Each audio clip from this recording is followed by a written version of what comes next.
Today is Sunday, February 12th, and here's a look at my tank for right now. A lot of changes, water changes. Um, got all my levels up to where I like them to be. Everything's testing out very good, so no issues other than, and I have mixed feelings about this, my sand sifting goby has died. Now, I think what happened is this tank is pretty new. I set it up with live rock from my other aquarium, but the tank was really set up in December with all new sand, and I think the sand sifting goby just couldn't quite get enough food. Anyway, I've added a few things. Today I put in these guys. They were in my other tank.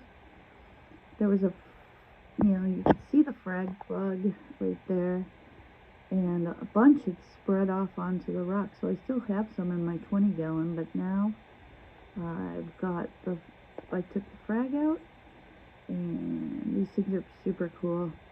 I think they're gonna do just fine in this tank because I put them in there, and usually corals are kind of ticked off when you move them and glue them to a new location. And he looked pretty, I had to take him out of the water. He was out of the water for a bit till I got the super glue on the base and moved him over. But I would say about 20 minutes later, he was out and about and waving like he is here. So I think he's going to do real well right there. You can see some zoanthids in the back. I have a lot here. Oh, there's my lawnmower Blenny. He's aptly named because he goes around and just picks and looks for algae all day long. So that's a great fish to have. So, beautiful Zoa rock. And we'll continue over, and there's some more Zoas. And then there's more. And this is a whole Zoa rock. Now look at that giant one. I gotta watch the smaller ones because I think that giant one may just take over that pretty one. I'm calling it Fruit Loops. I think that's what it was called, but I can't swear to that. So more Zoas, they're just covering this rock. I mean, sure, there's some bare areas and they're gonna spread. And of course we got some fish photobombing. There's my Melanaris wrasse. She's a female apparently. And just some more Zoas. That is a Leptoceras. And the green waving stuff is, of course, green star polyp.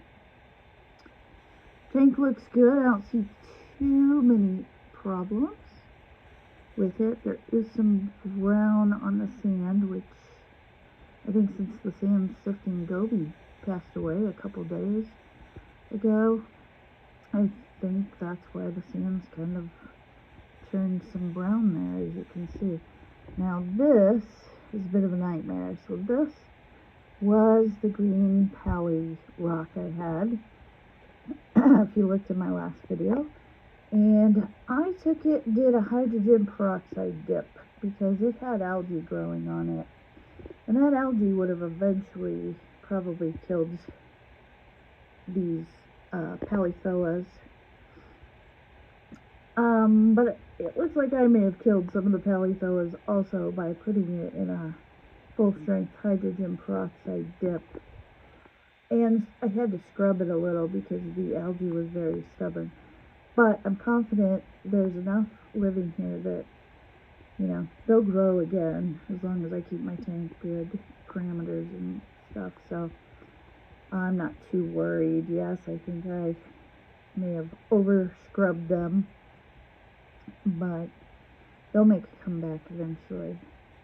That is the Royal Brahma. Really pretty fish. This guy here is called a Sinularia. Some people call it a Kenya tree. This green one here. This one right here, you see a bumblebee snail on it. And this is what's called a Ganipora. And it's looking a little better. It looked not so good the other day, but it looks fine. Over here are some beautiful acans. I don't know names of them, but they're pretty cool. You can see sort of like a peppermint shrimp hiding underneath the rock there. They like to do that. It's another beautiful acan right there. In the back is my little toadstool leather. I had not a huge one, but a pretty good sized one in my other tank before but sadly it died when my heaters malfunctioned and the tank was something like, like 97 degrees or something. Anyway, it killed a lot of things, but it killed my favorite toadstool leather, which was, probably 3 times the size. There's my pajama cardinal. It is a very docile fish. Sometimes gets bullied by the clownfish. And we got some green star polyp growing. I had Chris Carper come out and help me move some corals around and glue them, and he did a water change for me. And so we added a little bit more green star polyp from the 3 rocks that I had. So he took some off of one of the rocks and glued a little bit more on the back there. Also, let's see, what else did I add? So I have this, this is what's called a hammer coral. If it has a more specific name, I don't know. They'll have some different names based on their coloration and whatnot. Let's see, this is also a hammer coral right there. And it's doing better, I'd say, than it was before. It was not happy last time. Added a Recordia mushroom. This is, I believe, a Florida Recordia mushroom.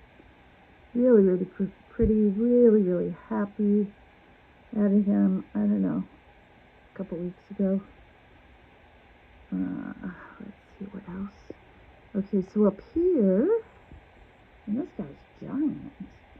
It's a frog spawn, and it's part of the Euphyllia family. So like I said, this is going to be my Euphyllia rock. Another hammer back here, a green one. It's doing pretty good.